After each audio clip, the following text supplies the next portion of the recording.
Hello, grade 8. So this is our lesson for this week. So for this week, we have block 10, Systems of Linear Inequalities. Okay? So ito yung example ko. A short recall about our discussion last week. Okay, so we have x plus y less than 4 and 2x minus y greater than or equal to 3. So the question is the given ordered pair is a solution for the system of inequality? So we just need to substitute the given points to our inequalities to determine if it is a solution or not. So for the first inequality, so it will become 1 less than 4. So it means it is true that 1 is less than 4. So it satisfies the first inequality.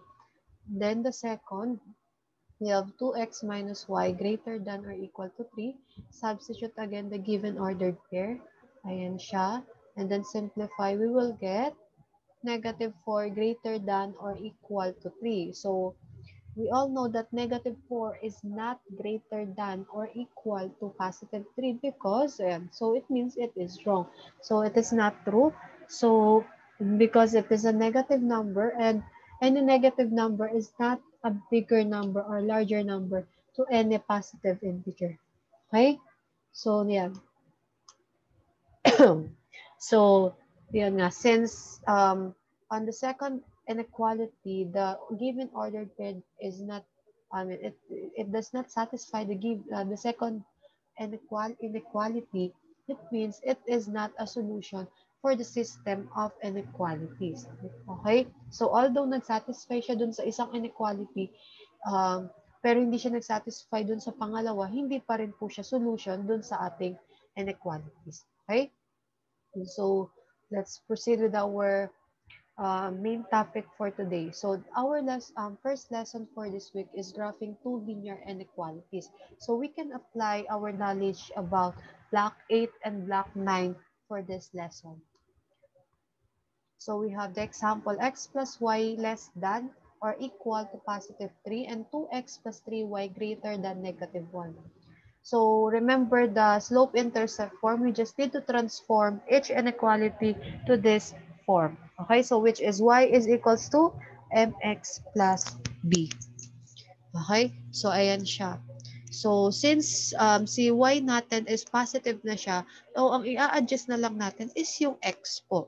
Okay, so transpose po yung x to the other side, so it will become negative x. Okay, so di ba every time na transpose tayo of any numbers or any variable, the sign is being changed. Okay, kaya siya naging negative x and then copy si positive 3. So our slope here, since negative x siya, di ba, variable is just a representation po of a number. So since meron tayo kahit sabihin yung negative a, positive a, b, c, or d, or z, hanggang z pa yan, it's either positive or kahit positive or negative yun, 1 lang po yun. Unless kung may naka-indicate na 2x or kaya 2y, okay, 2z, ganun. Yun po, malalaman nyo na kung ano yung slope. Pero kapag wala po, variable lang siya, as in wala siyang coefficient, may invisible 1 po yun nakasama. Okay? Ayan siya. So we have, ang slope natin here is negative 1. And then dito, ginawa ko na siyang fraction since ang slope natin is negative, it is rise over run. So, negative 1 over 1, di ba? Sabi ko sa inyo, all whole numbers has an invisible denominator 1 po. Okay? And siya. So, ang ating point naman, so kung saan tayo mag-start mag-plot is we have 0 and positive 3 po. Okay? Ayan po siya. So, si 3, ayun, given na siya. Yung b natin, ayun yung y value natin. So, si 0, lagi pong 0 yung value natin dyan since hindi naman siya given. Okay? So, ito yung slope and coordinates natin sa ating first inequality. So, let's proceed with the second inequality. So, yan, on the same form pa rin. So, ayan po. So, we just need to transpose 2x po kasi si 3y, positive na siya. Okay? So, si 2x na lang yung i-transpose natin. Pero, pag si negative, sabi natin negative to, ito positive. So, syempre, si negative na lang yung adjust nyo. So, si positive naman yung si negative 1 naman ilipat mo. Basta gagawa po kayo ng way or think of a way that will make our y positive po. Okay? Hindi siya pwedeng maging negative.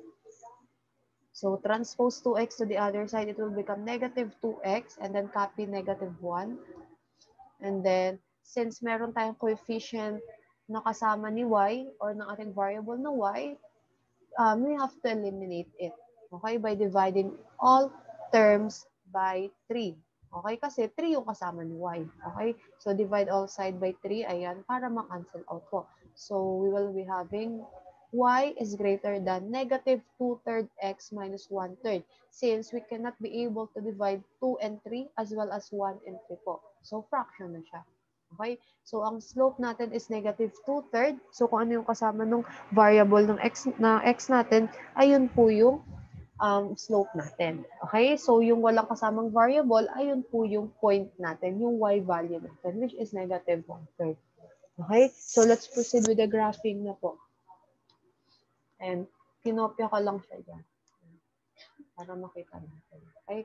So, ito yung graph natin. So, dito po, ayan, sige. So, first inequality muna tayo. So, ayan, green up ko, 0 and 3. So, ang sabi, negative 1 and 1. So, 1. So, 1 pataas, 1 pakaliwa. Tama. So, again, 1 up, 1 left. 1 up, 1 left. Okay? So, dito naman, pwede rin naman pababa yun. 1 down, 1 right po. Okay? So, 1 din. Ayan. 1, 1. Okay? Ganun lang po. And then, flat mo na yung line natin. Okay? So, yun lang po siya. So, as you can see, since negative po yung slope natin, dapat yung line natin or yung mabubuo natin graph should rise to the left side po or to the left part of our Cartesian plane. Okay?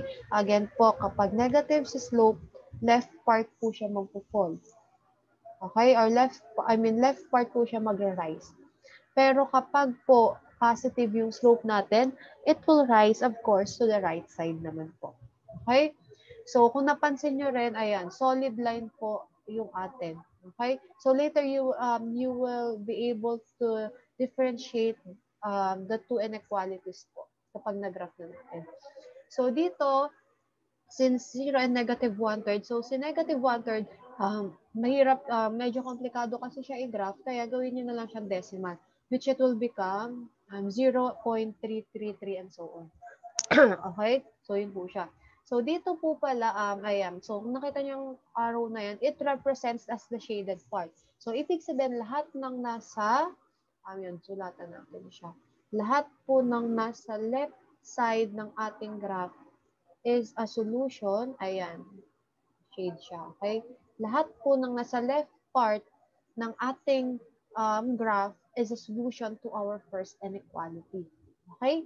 Lahat po yan. Kahit kumuha. For example, ang kunin natin is ito. We have negative 6 and positive 1. Solution po siya dyan. Okay? Pwede nyo rin siyang i-try. Okay? So, next, let's have, ayan. Wait lang. Hindi ko nabuburahin yung green ako para makita niyo siya later. Okay, ayan, graph pati dito. Okay, lahat po yan. Okay, so next naman, we have negative yan. So sabi ko sa inyo, gawin niyo siyang decimal point muna. Ayan. So ayan po pala yung yan. So it will be, ayan, dun siya. Dun siya naka-lie. Okay, kasi 0.333 siya. Ayan, since negative po, ayan, excuse me. And then, ayun nga. So, sabi, negative 2, taas ng dalawang beses, run ng tatlo. So, 1, 2, and then tatlong beses magra-run. 1, 2, 3. Okay, sunod. Ganun din po. 1, 2, and then 1, 2, 3. Okay, so si slope po yung nagdidictate kung saan papunta yung graph natin. So, 1, 2, 1, 2, 3. Okay, so sa pababa na naman, ganun din. Dalawang beses bababa, tatlong beses na kanan. Okay? Since negative kasi yung slope natin dyan, syempre, negative, pa-negative din yung rise ng ating line. Okay? So, kung napansin nyo po, yung ating line dito is a broken line because we don't have equal po on our inequality sign. So, remember po, kapag ang ating inequality sign, wait, nagyan ko siya. Ayan. Kapag yung ating inequality sign is merong equal, ano po, solid line po siya. Okay? Again po, solid line po. Pero kapag po ganyan lang siya, greater than or equal lang po siya, broken line po yung meron tayo. Okay? Ayan siya. So ngayon dito, after natin mag-graph yung second inequality, identify natin. Okay? So test points po iyan. Okay? So, pwede kayong kumuha ng kahit aling point. So, sa right or left para malaman nyo kung aling part yun. Kahit isa lang. So, dito kasi, tinry ko si origin, 0 and 0, which satisfy our second inequality po. So, it means na ang shaded part should be, should be on the right right part of our graph po. Okay? So, ibig sabihin, lahat ng nanditong part, lahat ng nanditong, shems. Sorry. Ayan, nawala tuloy yan. Sige, tuloy ko na lang yung sabi. Lahat po ng nandito natin sa part na to, ayan, lahat po yan is a solution to our, a solution to our second inequality po. Okay? So, ayan po siya.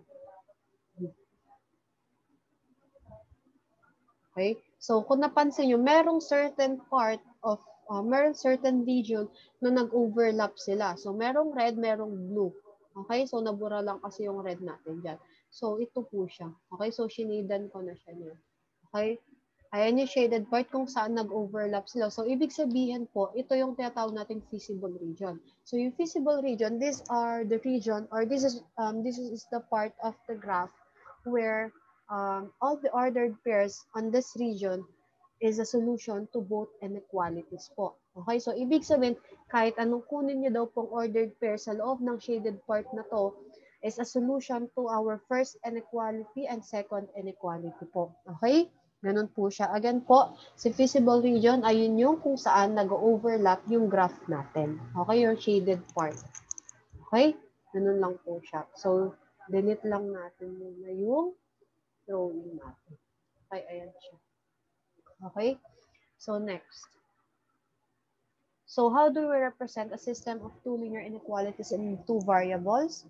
So, we sketch both the inequalities on the same graph paper and then find the region where the solution regions of both inequalities overlap.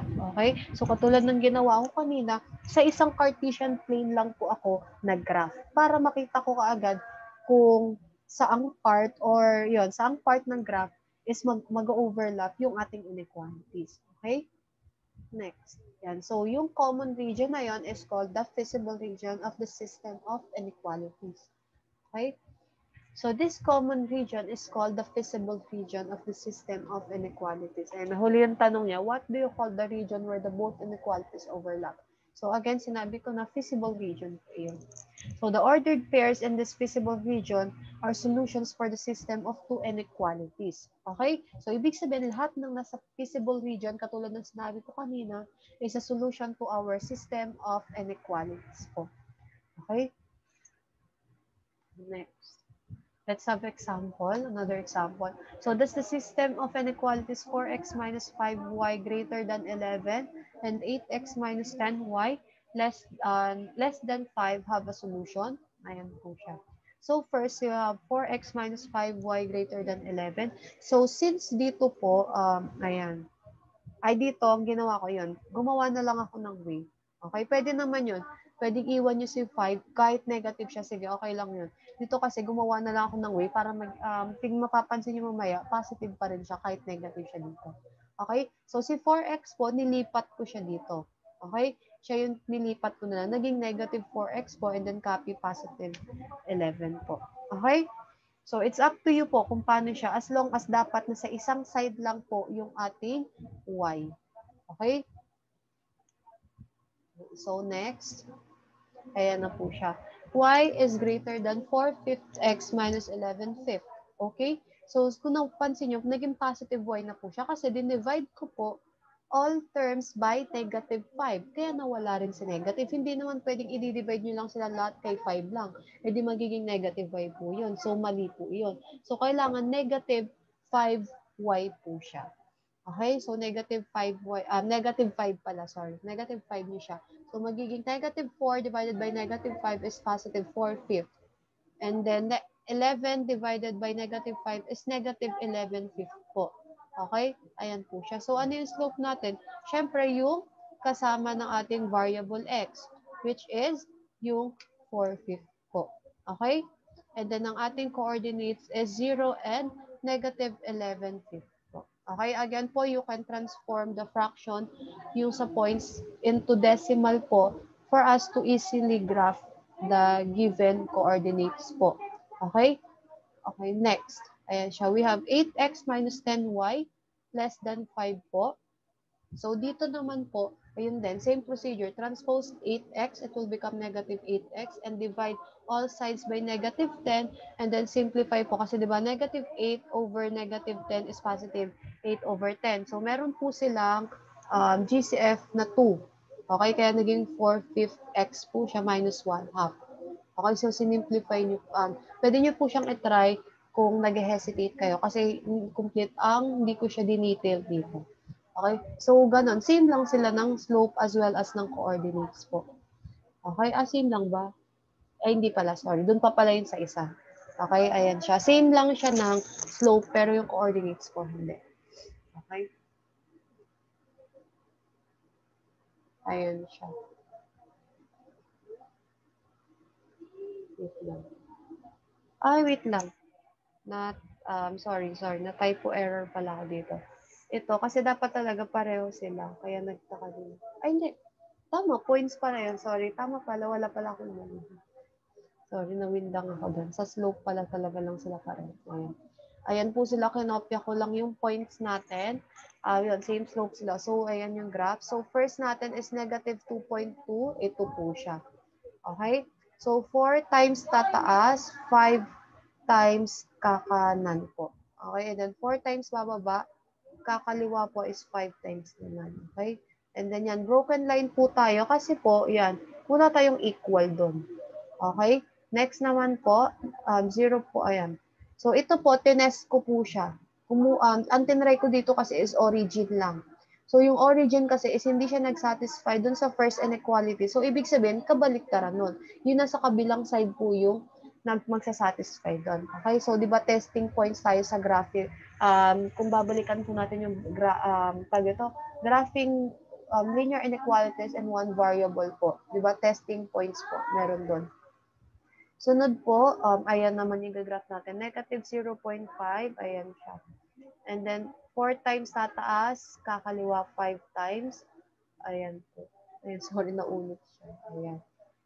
Okay, 4 times naman, hindi, sorry pala, baliktad pa yung 4 times kakanan, 5 times, tama ba? Ay, tama pala sabi ko, 4 times kakanan, oo, 4 times kakanan, 5 times tataas. Ay, sorry, baliktad. Ayan, nalulilito na ako. 1, 2, 3, 4. Tama.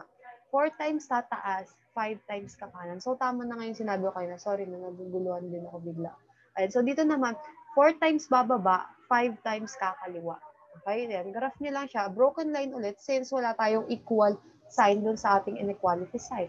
So, dito, testing points, ang tinest ko rin dito is origin, which is itong nandito po siya, nasa loob ng ating graph. So, nag-satisfy po siya. Ayan, so, ibig sabihin, ang shaded part po nito is itong part, ito naman po is itong part. Okay, so wala silang feasible region since parallel. So, kung babalikan din natin yung yung block 8 po, when it comes to parallel lines po, kapag ang graph natin is parallel, we have no solution for the given equation or inequality po. Okay, so pareho lang sila. Okay, so we have no solution for this given inequalities. Okay, so ganun lang po siya. So next, ayan. So ito, example na lang din siya. So does the system of inequalities 7x plus y less than negative 1 and 14x plus 2y greater than negative 2? Ayan. So dito nauna na yung graph. Ayan. Nauna na siya. Ayan, kung napansin niyo po, isa lang po yung slope, isa lang yung coordinates na sinulat ko kasi po pareho po sila. Okay, you can try on your own po, on your scratch paper po. Pareho po makuha yung slope, pareho rin po makuha yung coordinates. Okay? So, syempre, pareho lang din yung graph nila. So, ayan, nahuli na yung mga points natin. Ayan. So, ibig sabihin po, ano yun, nag-overlap sila mismo sa sarili nila. Okay? So, ano pong tawag natin sa line na yan? It is called the coincident lines po. So, di ba kapag meron tayong coincident lines, nagkakaroon tayo ng infinite solutions po. Okay? Yung sa mga given pong examples natin, pwede nyo pong itry bago nyo siya in-next para matest nyo rin kung talagang tama ba yung procedure or yung process na alam niyo. Okay? Ayan po siya. So, yun lang po. So, as a Rosenia, you will be intellectually competent, service-oriented, and creative steward of God's creation by having a deeper understanding in systems of linear inequalities. And, ayan. Okay, so yun na po. So, stay safe and stay healthy, grade 8. So, that's all for today. Goodbye. Yun lang po for our lesson 1. Okay, thank you.